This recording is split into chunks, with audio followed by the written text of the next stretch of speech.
Je vais te raconter juste une petite histoire. Pour ceux qui ne le savent pas, dans une ancienne vie, il n'y a pas si longtemps que ça, j'étais militaire. Et quand j'étais militaire, j'ai appris une chose fondamentale. Je me souviens encore parfaitement de ce jour-là. J'étais élève officier à Saint-Cyr-Couët-Quidan. Je te parle ici de la prestigieuse école de l'armée de terre en France. Nous avions été déployés dans la forêt amazonienne en Guyane française pour un entraînement commando. Au cours de cet entraînement, nous avons eu un exercice de survie extrême au beau milieu de cette forêt épaisse. On était là, sous une pluie battante. Ça faisait déjà 2 jours qu'on n'avait pas du tout fermé l'œil. Autour de moi, mes camarades tenaient à peine debout. Nous étions tous épuisés, les yeux rougis par la fatigue. Et pour tout vous dire, moi-même, je sentais mes jambes fléchir tellement j'étais fatigué. Mon mental était en train de vaciller et j'étais prêt à abandonner à tout instant. C'est là, à cet instant précis, que mon capitaine s'approche de moi, il me fixe droit dans les yeux, il me dit cette phrase étrange qui ne m'a plus jamais quitté. Frédéric, ce n'est pas toi qui vas finir cet entraînement commando, mais c'est une autre version de toi-même. Une version plus forte, plus résistante et plus déterminée. Cette version, elle existe déjà à l'intérieur de toi, alors fais-la sortir maintenant. Sur le coup, je n'ai rien compris. Je me suis demandé quelle autre version, de quoi il parle, qu'est-ce qu'il me raconte ce mec? Et malgré tous mes efforts, je n'ai pas réussi à faire surgir cette force dont il parlait. L'exercice s'est terminé, j'ai survécu, mais au fond de moi, je savais que je n'avais pas réussi à faire sortir cette fameuse version plus forte de moi-même.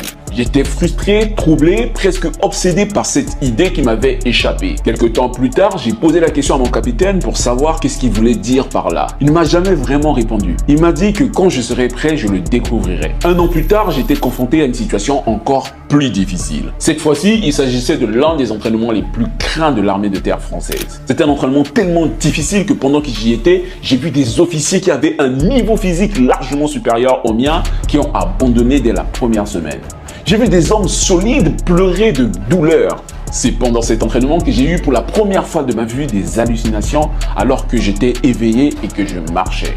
J'étais dans un état vraiment très pénible. J'avais dormi 3 heures à tout casser en 1 semaine. J'étais dans un état qui aurait fait pleurer n'importe lequel de mes proches. L'entraînement dont je te parle se trouve à 1600 mètres d'altitude. On y respire mal car, je ne sais pas si vous le savez, mais plus on monte en altitude, plus le taux d'oxygène dans l'air est faible. Cette formation mythique dont je viens de vous donner un aperçu, c'est le stage de moniteur commando à Montluc. L'entraînement devait durer 1 mois et l'enjeu était réel. Réussir cette épreuve était crucial pour parfaire ma formation, mais surtout, je voulais aller au bout de moi-même. Dans cet entraînement, nous avons eu des missions d'infiltration, des missions d'exfiltration, des missions d'attaque coup de poing et tout était comme réel. Il fallait agir vite, prendre des décisions dans l'urgence sous une pression que je n'avais jamais connue auparavant. J'étais paralysé, presque submergé par la peur de tout rater.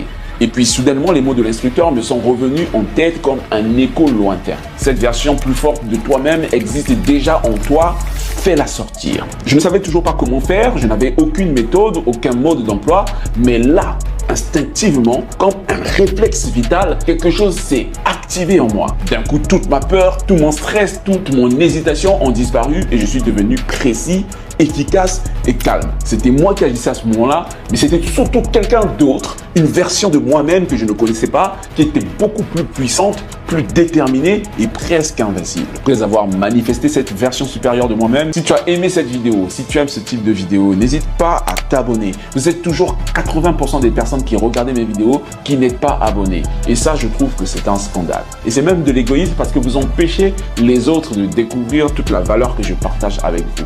Donc, abonnez-vous. Et pour aller plus loin, n'hésitez pas à partager autour de vous. Partagez aux amis, aux parents, aux frères, aux sœurs, c'est très important. Dis-moi en commentaire ce que tu as pensé de cette vidéo.